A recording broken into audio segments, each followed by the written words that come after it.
Hello and welcome back to another episode of the Chicago White Sox March to October. We are on an absolute tear to start this fourth season. We've come out of the gates with a 25-2 record, has to be some kind of all-time record, and we're looking to add to that today right away. Coming into this game with a one-run lead, a runner on, one out in the ninth, but let's figure out how we got here. TA has hit 2 homers in this game, and Eloy has also gone deep. We've done it on 5 hits, and only 3 different players have a hit. We also have 6 walks though on the board. Zach Collins with 2 of them out of that 9 hole. I love it. Cease got the start today and got knocked around a bit, and Hendricks is still looking to preserve his I guess perfect season because he hasn't given up a run. That runner on second though is his responsibility, so we can't let it cross here. We gotta shut this down.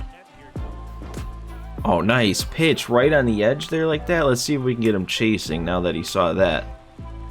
Oh, I didn't really get it as far out of the zone as I wanted. Okay, back up and in. And he's just watching. He's just looking. Okay, this is a bit scary though with Vlad up. What is he looking like attribute-wise? Okay, he's pretty good. 96 overall. Already 12 homers this season. I think we're still in the first month. I think we're still in April here. So 12 homers in April is pretty impressive. But we attacked him and he was early. So now we're going off speed.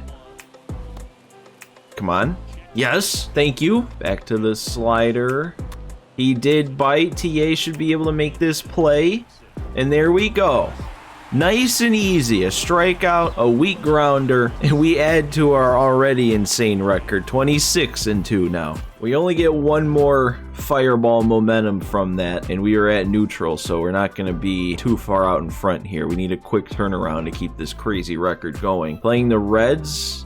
And we really split a 2-game series with the Reds. Actually, hang on. Wait a second. Did I also just see we dropped 2 games in a row to the Yankees? So in that simulation, we already lost more games than we had the entire season up to that point? All right, well, the first trade that's popping up here looks like a trade that I'm going to do unless these other ones are better, because an 83 overall lefty in the pen? I mean, we are giving up nothing for a guy that's going to probably have a pretty decent impact, because we definitely could use that third lefty in the pen. Oh, he's also under contract for 3 more years. So that's even, wow. We're giving up barely anything for 3 years of an 83 overall lefty. But let's see what the Braves are offering. Kyle Muller, a starting pitcher. They're also really asking for nothing. If he was a little bit younger, I'd probably do this. Yeah, no, not for what he is now. How about the Angels? Adam Seminaris. Okay, no need for him. All right, though, I am shocked about this Phillies trade. I almost feel like it's too good to be true. Like,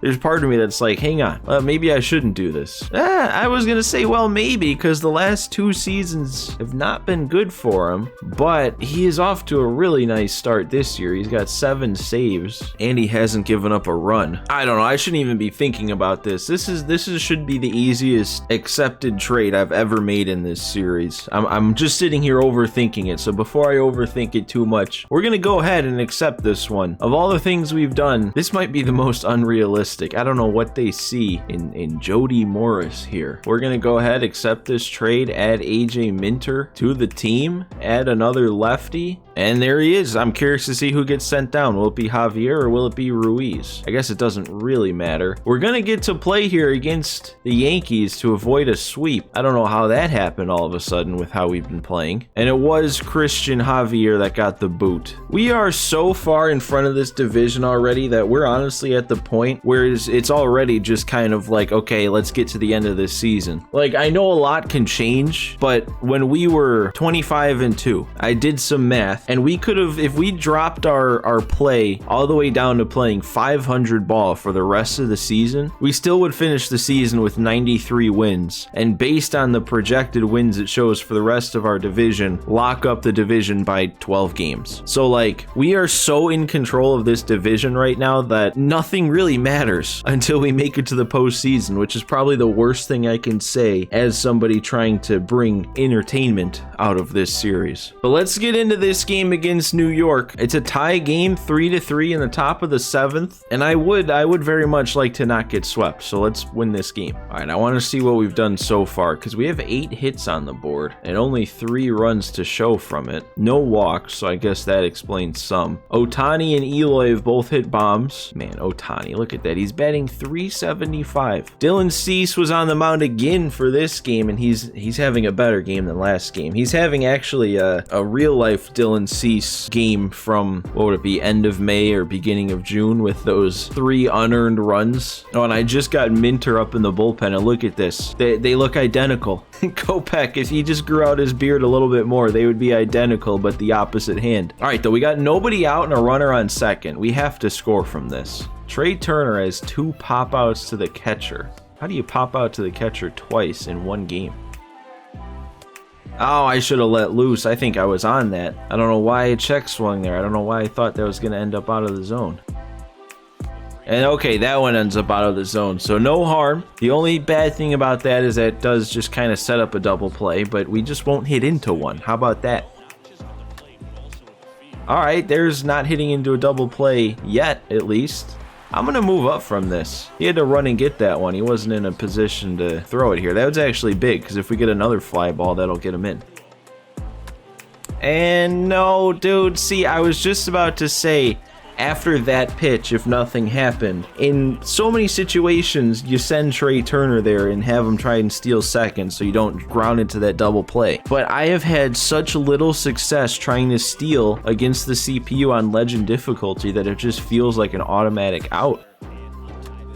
There we go. We'll get a pop-up to the catcher. I think it actually said as Jose Ramirez was stepping up to the plate that up until that at bat, he was 7 for 10 in the series with 3 home runs. I'm going slider 3-2. We're going to try and get a chase, and there we go. We got the chase. Perfect. One more out here, Cease, and that'll be your day. 100 pitches, 7 innings. Oh. Yeah. No, that's not what you want. They have a bunch of lefties up in a row. Okay. All right. We're not gonna give Cease more time to do more. Let's see AJ Minter's first appearance as a member of the White Sox to keep this one where it's at. Cutter, 4-seam, circle change. Not the best pitch mix. That was kind of what the hang-up was a little bit as I was sitting there thinking whether or not to accept. Doesn't have the most devastating pitches. I feel like you'd like at least a slider. See, and that was the exact problem, is I couldn't find the strikeout pitch. But we got the out anyway, so no difference there. Now we're just playing from behind. Diego Castillo. I either forgot or didn't realize that they got him. He's having a rough year after some really good seasons in this March to October. All right, well, this won't be easy, because that is a tiny PCI, and Castillo has some nasty stuff.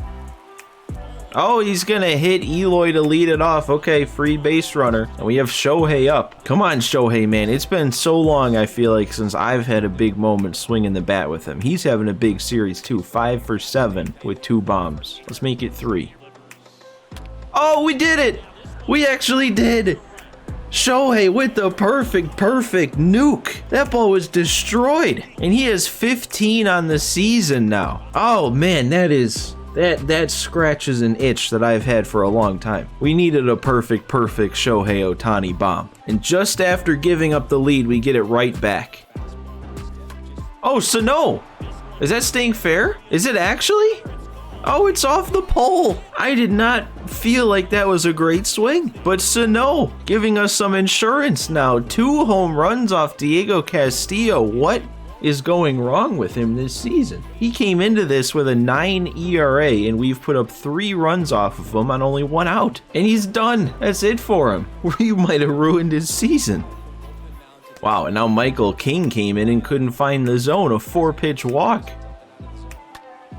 Oh, and I was going to say went fishing, but that was actually in the zone. Turner, that's about as weak as a hit up the middle can get. Oh, and I didn't need to swing at that. We had the inning we needed to have, though. That was nice. And now, AJ Minter is in line for the win in his first day in a White Sox uniform. And we're getting him striking out on that heat up and in. There. I mean, that's a fine strikeout pitch. That works. Oh, it wouldn't let me dive. I pressed R2. Lay out for that, Moncada. We're probably going to go ahead and say this will be Minner's last at bat. One way or another, and he gets a first pitch pop fly to right. Probably more of a Johnny Lasagna spot, but I didn't have him up and ready. So Kopech, he can get an out here. Oh, and he was just looking. It's not getting through. Okay. I keep biting at these pitches breaking back in over the plate. I don't need to swing at that. And he's just going for that pitch every time now. Oh, why? Now I'm just swinging at the first thing that's not a backdoor attempt. Okay. Shohei. I think that one's going foul. Yeah, oh, he feet away from his third homer of the game. Oh, that one's not gonna go foul though. Oh my god, that was even more of a shot than the last one. Honestly, that was a 3-2 count and that pitch was slightly below the zone. I was just kind of trying to foul that off, but I actually got the PCI down there to get something behind it. Man, dude, this is going back to last season, like probably 10 episodes worth of Ohtani frustration between either him just not being available to hit and then when he is, me not doing anything. It's all coming out here in the last 2 at bats. And you know, I'm just gonna leave Kopech in. It is a safe spot. I could go to Hendricks, but Kopech threw 3 pitches. It's a 3-run lead. I'd say we're fine leaving him out there. He's just gonna blow fastballs by Stanton. Okay, I'm gonna challenge him again if he's too late on that. Oh my god, he's just looking. I'm gonna go 3 times in a row. Come on, Stanton. I dare you. Oh, I went too high. That one's on me. You can't go 4 in a row though. You can't do that. Oh, I guess you can't go with the slider either. Are you serious? I really, okay. All right, they're making this one interesting. Well, now we'll bring in Hendricks. Now with only the 1-run lead and not even getting an out, you kind of need to bring him in. Oh my god, he almost got me there. Vaughn's in left. Why is Vaughn in left? Is there something I missed when setting up the lineups I just overlooked? Because Eloy's got to be in left. Otherwise, he's a common defender out there in right. Jeez, that is very scary to turn on that inside fastball and get under it like that. Okay, the slider got him. Jammed pop-up to third. That was way more stressful than I feel like it needed to be. But there's another save for Hendricks and another scoreless outing for him. So he's still going crazy. Shohei had 3 home runs that game. That's crazy. He already had one before I came in. And then I hit 2 in his 2 at-bats that I got to use him. And he doesn't even show up on the notable players and he wasn't the player of the game, huh? What's with that? There we go. Our momentum building back up. 3 added there from that one. We should be good for some more wins here. Let's sweep the... No, we're not. What's going on? Why are we losing? The game doesn't let it... Oh. We don't have to complain about losing anymore because this is a Colson Montgomery fast track. This is not a call-up. This is a fast track at already an 81 overall. This could be game-changing. Of course, we are going to accept this, and that seems to me like the perfect way to start out next episode. So guys, that is gonna do it for me in this one. Make sure if you enjoyed, you hit that like button for me and subscribe to the channel if you're not already. So guys, thanks for watching today. Thanks for stopping by, and I will see you next time.